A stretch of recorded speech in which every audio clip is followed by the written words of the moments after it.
नमस्कार दोस्तों, मैं हूं कुलदीप यादव। स्वागत करता हूं आपका संकल्प स्टडी पॉइंट पे। दोस्तों, जैसा कि मैंने आपको बताया था कि हमारे इस चैनल पे UP triple S C, PET, UPSI और अन्य एग्ज़ामों के लिए तैयारी कराई जाएगी। तो इसी के मद्देनज़र रखते हुए आज करंट अफेयर्स की पहली क्लास आज आपके लिए शुरू की जा रही है। तो आज है 5 जून और विश्व पर्यावरण दिवस है आज। तो इसी के परिप्रेक्ष्य में हम लोग आज पहली क्लास स्टार्ट करते हैं। तो सबसे पहला ही हमारा टॉपिक है विश्व पर्यावरण दिवस, जो कि कब मनाया जाता है? 5 जून को मनाया जाता है। और हमारे आज के विश्व पर्यावरण दिवस का जो शीर्षक है, जो थीम है, वो है पारिस्थितिकी तंत्र की बहाली। आपसे क्वेश्चन पूछा जाता है, अक्सर कर ये एग्जाम में क्वेश्चन पूछा जाता है कि विश्व पर्यावरण दिवस कब मनाया जाता है। तो वो तो ज़्यादातर लोगों को पता है, लेकिन जो शीर्षक वाला प्रश्न है वो साल दर साल बदलता रहता है। तो इसीलिए सबसे महत्वपूर्ण है कि इसका शीर्षक को याद ध्यान किया जाए। तो वो क्या है? पारिस्थितिकी तंत्र की बहाली।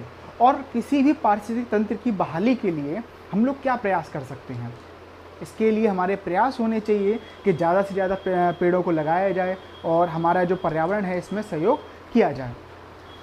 तो विश्व पर्यावरण दिवस मनाने की जो शुरुआत की गई थी वो 5 जून 1972 में जो स्वीडन की राजधानी स्टॉकहोम में एक सम्मेलन हुआ था, उसी से की गई थी। और 2021 में इसका जो आयोजनकर्ता जो देश है वो कौन है? पाकिस्तान है। तो विश्व पर्यावरण दिवस से अभी आने वाले जो प्रश्न हैं उनको हम लोग देखते हैं। तो क्या क्या बन सकते हैं हमारे प्रश्न? तो सबसे पहला, विश्व पर्यावरण दिवस कब मनाया जाता है? तो 5 जून को मनाया जाता है। इसके साथ ही साथ हमारा जो विश्व पर्यावरण दिवस है इसका शीर्षक क्या है? तो इसका शीर्षक है आपका पारिस्थितिकी तंत्र की बहाली। ओके, इसकी शुरुआत कहाँ से होती है, कब से इसको मनाना स्टार्ट किया गया? तो इसको 5 जून 1972 स्वीडन की राजधानी स्टॉकहोम में जो सम्मेलन हुआ था उसी से इसकी शुरुआत की गई है। और 2021 में इसका जो आयोजनकर्ता देश है वो कौन है? पाकिस्तान है। दूसरे प्रश्न पे आते हैं। दूसरा प्रश्न है इजराइल के नए राष्ट्रपति। अभी हम लोगों ने देखा होगा कि इजराइल और फिलिस्तीन के बीच में जो लड़ाई चली थी, कुछ युद्ध जैसी स्थिति उत्पन्न हुई थी, जिसमें इजराइल की तरफ से और हमास, फिलिस्तीन का जो एक संगठन है हमास, उसकी ओर से रॉकेट दागे गए थे। तो इसी बीच में इजराइल के नए राष्ट्रपति नियुक्त की गए हैं। इनका नाम है इसाक हर्जोग। इसाक हर्जोग जो हैं वो इजराइल के पूर्व राष्ट्रपति के बेटे हैं। ओके, और इसके साथ ही साथ लेबर पार्टी के नेता हैं। ये इजराइल के 11वें राष्ट्रपति हैं और इसके साथ ही साथ इन्हें 120 में से 87 सदस्यों का बहुमत मिला है। तो इजराइल के नए राष्ट्रपति कौन बने हैं? Isaac Herzog. या ऐसे पूछा जा सकता है कि इसाक हर्जोग किस देश के राष्ट्रपति चुने गए हैं? तो कौन से देश के चुने गए हैं इसाक हर्जोग? ये इजराइल के चुने गए हैं। कौन से नंबर के राष्ट्रपति हैं? 11वें नंबर के राष्ट्रपति हैं। और इन्हें कितना बहुमत प्राप्त हुआ है? तो 120 में से 87 बहुमत प्राप्त, सदस्यों का बहुमत प्राप्त हुआ है। अगले प्रश्न पे आते हैं। हमारा प्रश्न है INS चक्र, जो कि अभी कल काफ़ी न्यूज़ में रहा है, तो इसके बारे में जानते हैं। INS चक्र को 10 वर्ष पहले भारत सरकार ने रूस से लीज पर लिया था। लीज पर लेने का मतलब क्या है? कि उनको किराए पर लिया था। और किराए पर लेने के बाद में, जो कि उसकी समय सीमा थी 10 वर्ष की, उसको लिया गया था। और वो जो 10 वर्ष की समय सीमा है वो पूर्ण हो चुकी है। तो जून 2021 में INS चक्र, जो कि भारत में इसका नाम है और रूस में इसका नाम है नेरपा, तो INS चक्र या नेरपा को वापस किया जाएगा। और ये भारत का एकमात्र परमाणु हमलावर पनडुब्बी थी। अच्छा, इसकी जो लंबाई है वो 113 मीटर है तथा इसको किससे लीज पर लिया गया था? रूस के द्वारा। रूस से हम लोगों ने लीज पर लिया था। इसका जो निर्माण किया गया था, इसका जो निर्माण हुआ था वो 2008 में बनकर कंप्लीट हुआ था। और भारत सरकार ने इस रूस से बात की और बात करने के बाद में 2011 में आपसी सहमति बनी और सहमति के बाद जो है भारत सरकार ने इसको लीज पर लिया था, जो कि जून 2021 में इसकी समय सीमा पूरी होती है। और इसके साथ ही साथ यह भारत की एकमात्र परमाणु हमलावर पनडुब्बी थी। तो क्वेश्चन हमसे पूछा जाएगा कि भारत सरकार ने INS चक्र को किससे लीज पर लिया था? तो हमारा आंसर होगा रूस से लिया था। इसकी लंबाई कितनी है? तो लंबाई इसकी 113 मीटर है। इसके साथ ही साथ कितने वर्ष के लिए लीज पर लिया था? 10 वर्ष के लिए लीज पर लिया था। ओके दोस्तों, तो इसी के साथ हम लोग आगे बढ़ते हैं। तो दोस्तों, जैसा कि आप लोगों को पता होगा, कोविड-19 की वजह से वर्ष 2020 और 2021 में कोरोना के बढ़ते केसेस को की वजह से बहुत सारे मध्यम वर्ग के लोगों को अपनी नौकरी से हाथ धोना पड़ा है।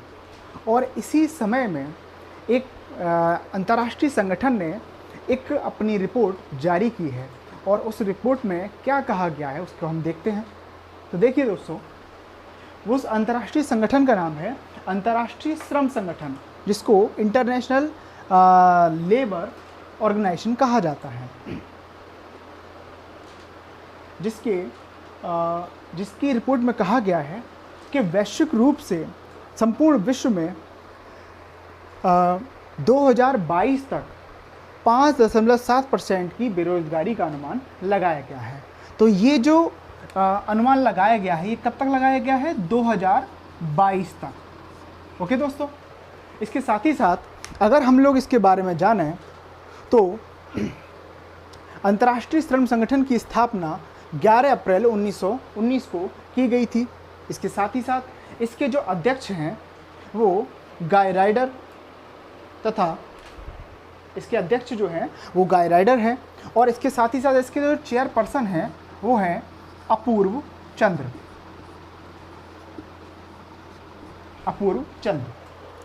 इसकी स्थापना 11 अप्रैल 1919 को की गई थी, और इसका मुख्यालय जिनेवा स्विट्जरलैंड में है। अंतर्राष्ट्रीय श्रम संगठन को इसके महत्वपूर्ण कामों की वजह से 1969 में नोबेल शांति पुरस्कार से भी सम्मानित किया गया है। ओके दोस्तों, तो हम लोगों ने जाना कि अंतर्राष्ट्रीय श्रम संगठन ने वर्ष 2022 तक वैश्विक रूप से कितनी बेरोजगारी दर की संभावना जताई है। तो वो कितना है? 5.7%। और इसकी सीमा कितनी बताई गई है? वो 2022 बताई गई है। अंतर्राष्ट्रीय श्रम संगठन के चेयरपर्सन कौन है? अपूर्व चंद्र। और इसके साथ ही साथ इसके जो अध्यक्ष हैं वो कौन है? गाय राइडर, जो कि ब्रिटेन से संबंधित हैं, और जो चेयरपर्सन है वो भारत से संबंधित हैं।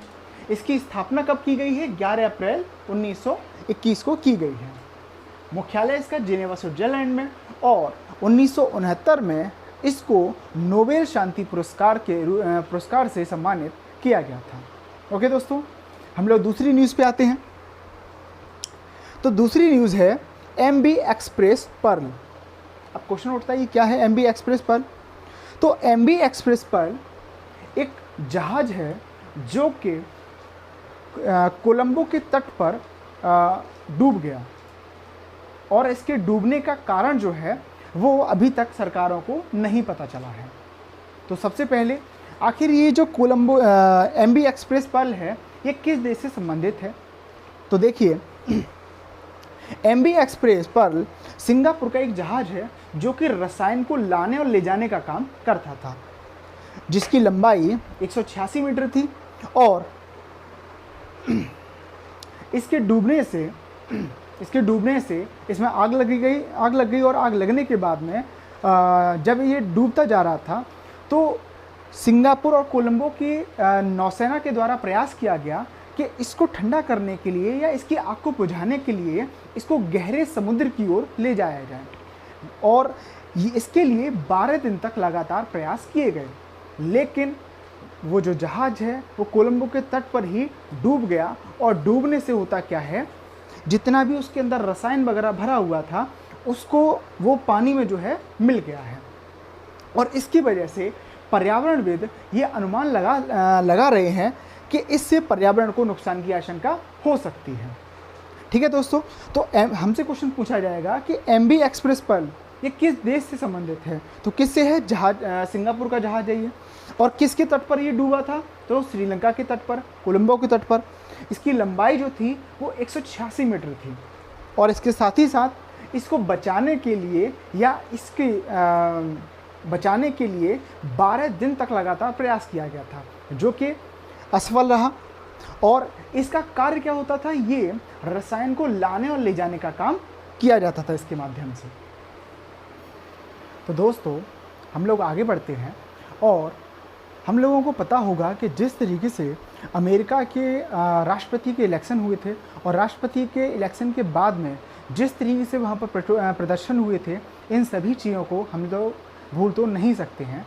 लेकिन एक न्यूज़ अमेरिका से आई है जो कि कल काफ़ी चर्चा में रही थी। तो देखते हैं, Arctic National Wildlife Refuge, ये Arctic National Wildlife Refuge ये अमेरिका में किस स्थान पर है? तो अमेरिका के उत्तर में, उत्तरी अमेरिका का एक भाग है अलास्का, इसमें यह स्थित है। अभी चर्चा का कारण क्या है, तो इसको विस्तार से हम लोग डिस्कस करते हैं। तो जब ट्रंप प्रशासन का अंतिम समय चल रहा था, तो ट्रंप प्रशासन ने क्या किया, तेल कंपनियों को इस क्षेत्र को तेल व गैस के लिए लीज पर दे दिया गया था। किसके द्वारा? ट्रंप प्रशासन के द्वारा। और अभी हाल ही में जो बाइडेन की जो सरकार है, उसने इस लीज को निलंबित कर दिया है। तो इसको सैंक्शन किसने किया था? तो वो ट्रंप के प्रशासन के द्वारा किया गया था। लेकिन इसके लीज को निलंबित करने का कार्य जो बाइडेन के द्वारा किया गया है। ओके, ये किस क्षेत्र में स्थित है? तो ये यूएसए के नॉर्थ अमेरिका वाले भाग में अलास्का वाले क्षेत्र में स्थित है। ओके, इसका क्षेत्रफल कितना है? इसका क्षेत्रफल है 1,92,86,722 एकड़। काफ़ी बड़ा क्षेत्र है। और यह क्षेत्र की विशेषता क्या है कि ये क्षेत्र पोलर बियर, प्रवासी पक्षियों के का घर है, या कह सकते हैं कि ये ऐसा क्षेत्र है जहाँ पर प्रवासी पक्षी और पोलर बियर आसानी से रह सकते हैं। इनके रहने लायक यहाँ पर मौसम स्थित है। इसके साथ ही साथ इसकी स्थापना 1960 में की गई थी। ओके, तो आपसे पूछा जाएगा कि Arctic National Wildlife Refuge किस देश में स्थित है? तो ये यूएसए के अलास्का में स्थित है। इसका क्षेत्रफल 1,92,86,722 एकड़ है। अच्छा, और इसको किसके द्वारा? जो बाइडेन की सरकार के द्वारा तेल व गैस की लीज को समाप्त कर दिया गया है, जो कि ट्रंप प्रशासन के द्वारा दिया गया था। और इसकी स्थापना 1960 में की गई थी। आगे बढ़ते हैं। हम लोग जानते हैं कि भारत में मॉनेटरी पॉलिसी का निर्धारण करने का काम या उसके लिए नियम बनाने का जो काम है, वो आरबीआई एक्ट के माध्यम से रिजर्व बैंक को दिया गया है। और इसी मॉनेटरी पॉलिसी को रिजर्व बैंक प्रत्येक तिमाही पर संशोधित करती रहती है। तो अभी हाल ही में आरबीआई के द्वारा नई संशोधित रेट जारी किए गए हैं, उनको देखते हैं।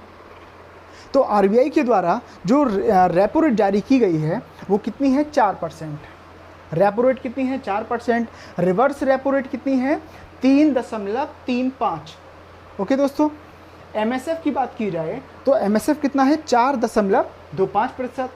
तथा बैंक रेट वो भी कितना है आपका? 4.25%। मतलब बैंक रेट और एमएसएफ को बदला नहीं गया है। इसके साथ ही साथ 2021 और 22 के लिए जीडीपी की जो विकास की दर है, जो कि अनुमानित की गई थी कि 10.5% के समथिंग हो सकती है, उसको संशोधित करके आरबीआई ने 9.5% पे ला दिया है। क्योंकि कोरोना महामारी की वजह से जो लगातार जो भारत के विकास की दर है वो कम हो रही है। इसका कारण जो है हमारा जो लॉकडाउन है, ये भी है। ओके दोस्तों, इसके साथ ही साथ जो खुदरा महंगाई है, वो उसकी जो रेट जारी की है गवर्नमेंट ने, आरबीआई ने, तो वो है 5.1%। तो अगर हम लोग बात करें मॉनेटरी पॉलिसी जारी करने का, मौद्रिक नीति जारी करने का काम किसके पास में है? आरबीआई के पास में है। और आरबीआई के वर्तमान में गवर्नर कौन है? आरबीआई के वर्तमान में गवर्नर हैं